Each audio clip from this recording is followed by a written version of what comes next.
haweenka waxa ugu baraka badan midda marka la doonayo kharash yar midda marka la doonayo kharashkeedu sahlan yahay taas ayaa ugu baraka badan oo meherkeedu uu yahay mid sahlan taas ayaa ugu baraka badan waxa tilmaamaya xadiidkii Aisha oo nabiga Allah sallallahu alayhi wasallam a'dama an-nisa'i baraka aysaruhunna mu'na haweenka waxa ugu baraka badan midda kharashkeedu yar yahay marka la doonayo midda kharashkeedu yar yahay ilaa meesha waxa ka dhalanaya in meesha kalifku yar yahay laakiin maanta waxaad maqlaysaa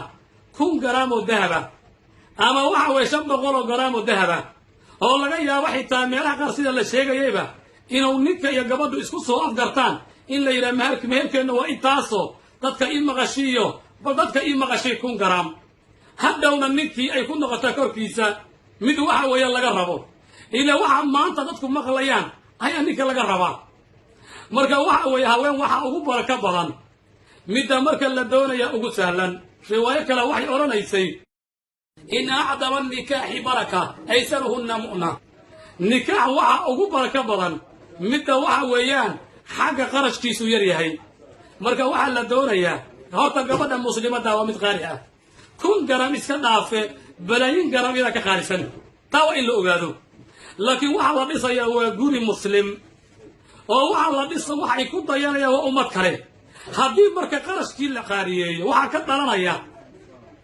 iyadoo gabadh u bannaan tahay oo sida ay iyadoo meher kaliya karto waxa ka dhalanaya kuwa idinka dambeeya inay tiraahdo gabar walbaba hadda inta meher iga dhigin anigu guur ma aqbalayo oo sidaa marka guurkii yaraado marka waxa la rabaa guurka barakada leh ee qiimaha badan waa midka ugu qarashka yar oo waxa weeye qarashkiisa ummadda muslimiinta ah ay waxa weeyaan inta guryaha loogu sameeyo walima yar halkoori iyo wax la mid ah ilaah dadka dariska ay ka duceeyaan laakiin gabadha muslimadda meher way ka dhigan kartaa waxay doonto wixii lagu heshiyo u meher laakiin waxa laga hadlayaa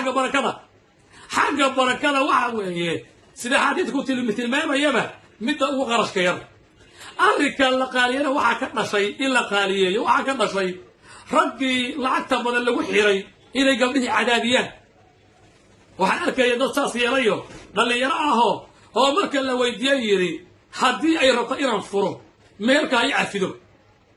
haye kuwaasna waa dhaalimiin weeye iyaguna waa dhaalimiin inay gabadha muslimadda cadaadiyaan oo ay ku qasbaan inay meelkeeda cafido ilaa kaasu cafis ma ahane waa dirqini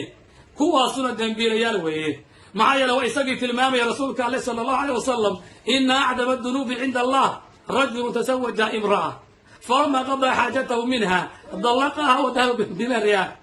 waxa weeye waa nin haweeney guursanaya waa kuwa al'aantiisa ugu dambiga adag waa nin waxa haweeney guursaday marka waxa hadiisa ka dhamaystay oo haweenta ku istimtaacay ka bacdi iska furay meherkiina kala tagay ilaa waxa weeye hadda ka tagitaanka maxaa la mid noqonaya inuu yiraa saan ku furo meherka ka tag gabadha inta cadaadiyo ilaa 1,000 garaam meel ku keenay ma haye 1,000 garaam ama 500 garaam meel ku keenay ma hayo gabadhiyo marka cadaadinaya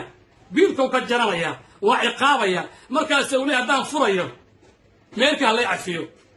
kaasu macafina marka wadiba waxa dhibaateen weeyaan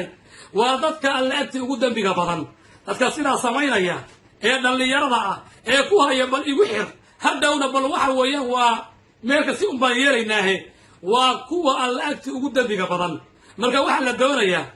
iyadoo meherka gabadhu ay leedahay waxay doonto ay ku heshiiyaan ka dhigan karto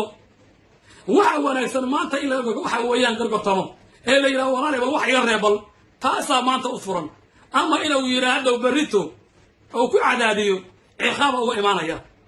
waxna ogaataa waxa marka ugu horeeya gabadhan meel u noqdaan dadku ay maqlaan ayaa bari laga rabaa inaad bixido